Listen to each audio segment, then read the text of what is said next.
Hello friends, कैसे हैं आप सब लोग। स्वागत है आप सभी लोगों का हमारे इस यूट्यूब चैनल में। इसका नाम है सर। जैसा कि आप लोगों को पता होगा कि हम आप लोगों के लिए बायोलॉजी गुट्टी आप लोगों को जो कोर्स पढ़ा रहे हैं उसकी ये आप लोगों को बता दें, ये डिजीज वाली जो हमारा चैप्टर चल रहा था उसका आप लोगों को बता दें। आज हम ऑब्जेक्टिव क्वेश्चंस करने वाले हैं। ये बिल्कुल यूनिक क्वेश्चंस हैं, ऐसे क्वेश्चंस हैं कि आप इन प्रश्नों के माध्यम से बोर्ड एग्जाम में बहुत अच्छा स्कोर कर सकते हैं। तो आप लोगों को बता दें, बिल्कुल भी मिस मत करिएगा। ये इसी तरीके के क्वेश्चंस आपको बता दें नीट एग्जाम में भी पूछे जाते हैं। तो आप एक एक प्रश्न को अच्छे तरीके से समझना और उसके बाद देखेंगे कि 90 का स्कोर आप लोगों का आराम से हो जाएगा। ठीक है, आइए पहले प्रश्न की तरफ चलते हैं।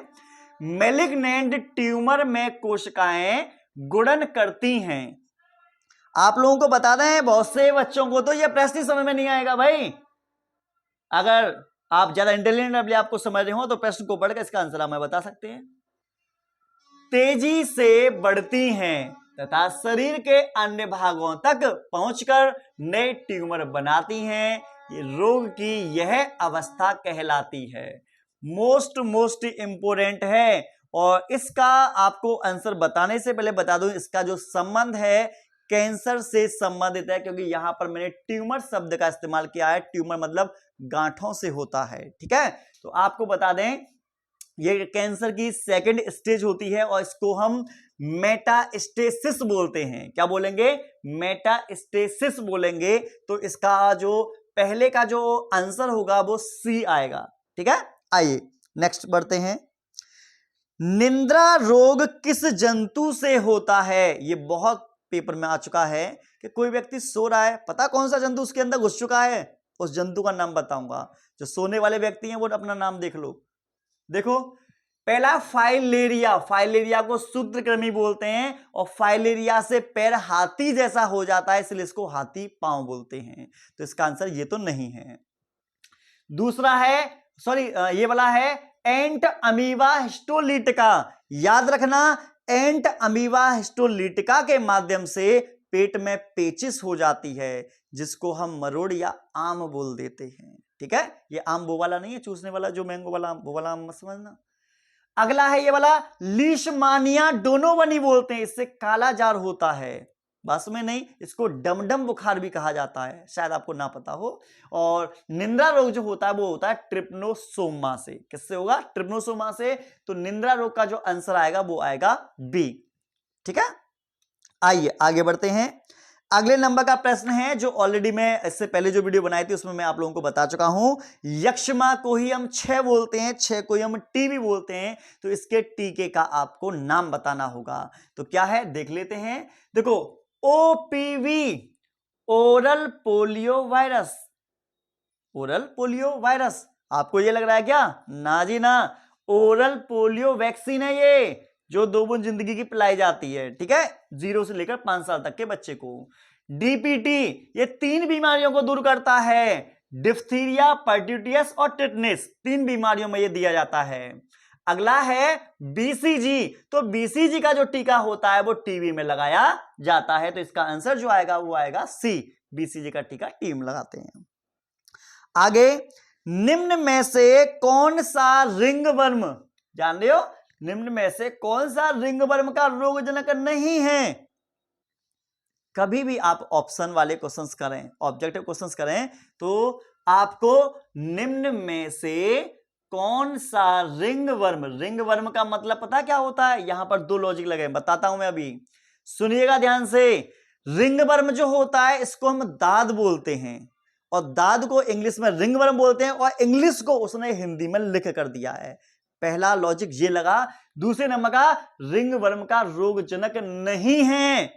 अगर तुम हड़बड़ी में पेपर में इसको पढ़ोगे ना तो आपको ये नहीं दिखाई नहीं देगा। बहुत से बच्चे होते हैं जिसको नहीं दिखाई नहीं देता, तो आपको नहीं दिखाई देना चाहिए वहां पर। ठीक है, चलो अगला है माइक्रोस्पोरम। हाँ जी, इससे भी दाद होता है। ट्राइकोफाइटोन, इससे भी दाद होता है। एपिडमोरफाइटोन, इससे भी दाद होता है। मैक्रोस्पोरम, इससे दाद नहीं होता। तो आपको बता दें, फोर्थ का जो आंसर है वो डी आएगा। क्या आएगा? डी। आई थिंक आप लोगों को समझ में आ गया होगा। क्लियर है? नहीं?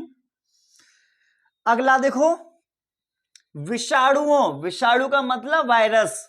विषाणुओं से संक्रमित कोशिकाओं द्वारा निर्मित पदार्थ जो अन्य कोशिकाओं को संक्रमण से बचाता है उसे क्या कहते हैं? उसको क्या कोलोस्ट्रम बोलते हैं? कोलोस्ट्रम नहीं बोलते भाई।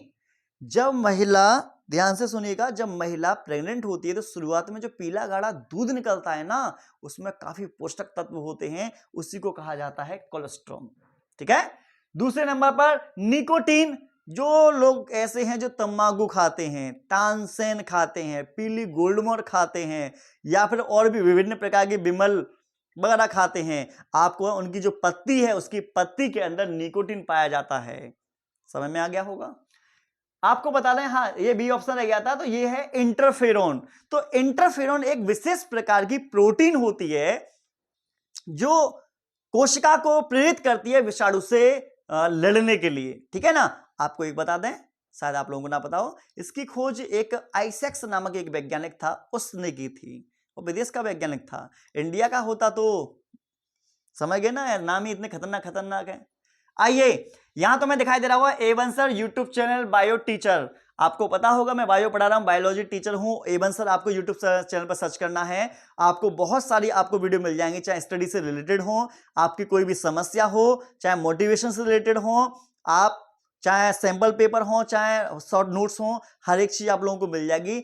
अगर आपको कोई भी समस्या है तो वहां पर जाकर आप सर्च कर सकते हैं। ठीक है। आइए आगे बढ़ते हैं। निम्न में से कौन सा रोग विषाणु के द्वारा नहीं होता? देखो फिर वही वाली बात आ गई, निम्न में से कौन सा रोग विषाणु के द्वारा नहीं होता? तो यहां पर नहीं पर आप लोगों को ध्यान ज्यादा देना है। ठीक है। टाइफाइड, तो टाइफाइड साल्मोनेला टाइफी जीवाणु से होता है। ठीक है। किससे होता है? साल्मोनेला टाइफी जीवाणु से। तो इसका आंसर यही आएगा। ठीक है। और जुकाम नासा वायरस से होता है, तो जो नासा वायरस होता है तो वायरस से होती है। एड्स HIV, वी का मतलब यहां पर क्या है? वी का मतलब वायरस है, मतलब ये एड्स भी वायरस से होता है। डेंगू हड्डी तोड़ बुखार बोलते हैं, ये भी ऑर्थो वायरस से होता है। तो नीचे की तीनों बीमारियां वायरस से होती हैं, लेकिन हमसे तो ये पूछा है ना कौन सा नहीं होता? टाइफाइड नहीं होता, टाइफाइड जीवाणु से होता है। ठीक है। आगे बढ़ते हैं। निम्न में से कौन सी बीमारी जीवाणु से होती है? अब मैंने कहा जीवाणु से बीमारी होगी, कौन सी होगी देख लेते हैं। पहला मलेरिया, तो मलेरिया प्लाज्मोडियम प्रोटोजोआ से होता है, इसका मतलब इसका ये आंसर नहीं आएगा। फील पांव जो होता है इसी को हाथी पांव बोलते हैं। बुचेरेरिया ब्रैंकोफ्टी मोस्ट इंपोर्टेंट है, पेपर में धड़ल्ले से पूछा जाता है, लेकिन इसका आंसर ये भी नहीं है। एस्केरिस्ता, पेट में जो कीड़े पड़ जाते हैं। ठीक है। एस्केरिस लुम्ब्रिकॉइड, इसका ये आपको जो ब्रैकेट में दिखाई दे रहे हैं ना, ये इसके वैज्ञानिक नाम है, जो कि आपको याद करने हैं, पेपर में बहुत पूछे जाते हैं। ठीक है। चलो अगला है आतशक, इसको सिफिलिस बोलते हैं, ट्रेपोनेमा पैलिडम। तो ये हमारा जो आंसर आएगा वो आएगा डी वाला। तो जो सिफिलिस होती है ना, ये STD बीमारी है जो जनन अंग को प्रभावित करती है, इसी को हम आंसर की तरफ लेके जाते हैं और हमारा ऑप्शन जो होगा वो डी आंसर आ जाएगा, क्योंकि ये डी वाला जो सिफिलिस है वो जीवाणु द्वारा होने वाली बीमारी होती है। ठीक है। चलो, पेनिसिलिन की खोज किसने की? अगले नंबर का क्या है? पेनिसिलिन की खोज किसने की? तो पेनिसिलिन भाई आप जानते हो, बचपन में सुना होगा मम्मी से 4 लाख की गोली, 8 लाख की गोली, इसी को तो बोलते हैं। और सबसे पहली एंटीबायोटिक जो थी वो भी यही थी, जो पेनिसिलियम नोटेटम नामक कवक से प्राप्त की गई थी। ठीक है। एक बात और बताएं आप लोगों को, इसकी खोज पता है किसने की थी? इसकी खोज की थी अलेक्जेंडर फ्लेमिंग द्वारा। किसने की थी? अलेक्जेंडर फ्लेमिंग ने की थी। बाकी की और नॉलेज लो। एडवर्ड जेनर वो वैज्ञानिक हैं, वो डॉक्टर हैं, इंग्लिश डॉक्टर हैं, जिन्होंने सबसे पहले चेचक के टीके की खोज की थी, इसीलिए इनको फादर ऑफ इम्यूनोलॉजी कहा जाता है। ठीक है।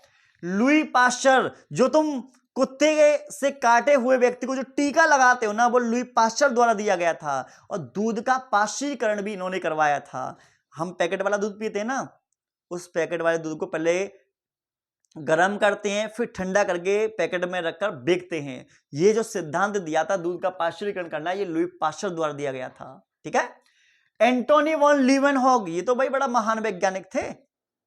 इन्होंने शुक्राणु की खोज की थी और इन्होंने अंडाणु की खोज की थी। ठीक है, इस तरीके से आप लोगों को बता दें, हमने आपको बता दिया। 2 क्वेश्चन और हैं, थोड़ी सी लाइट चलेगी, थोड़ी प्रॉब्लम है, 1 मिनट की बात है। अफीम पेपिवर सोम्निफेरम से प्राप्त होता है, तो अफीम से प्राप्त होगा एल्केलॉइड। ठीक है, और टाइफाइड की जांच जो कराई जाती है वो किसके द्वारा की जाती है? तो टाइफाइड की जांच जो कराई जाती है वो कराई जाएगी विडार टेस्ट के द्वारा। ठीक है, और एलिसा टेस्ट जो होता है वो एड्स में करा देते हैं। तो इस तरीके से आप लोगों को मैं 10 क्वेश्चंस बता चुका हूं। अगर आप लोगों को कोई भी समस्या है तो आप हमें बता सकते हैं। मिलते हैं नेक्स्ट वीडियो में। हमारी जितनी भी वीडियो है सब इंपोर्टेंट है, उनको ध्यान से देखना, समझना और कुछ ना कुछ सीखने को जरूर मिलेगा, जिससे कि आप लोगों को नंबर अच्छे आएंगे। मिलते हैं नेक्स्ट वीडियो में। Tata and bye bye, see you.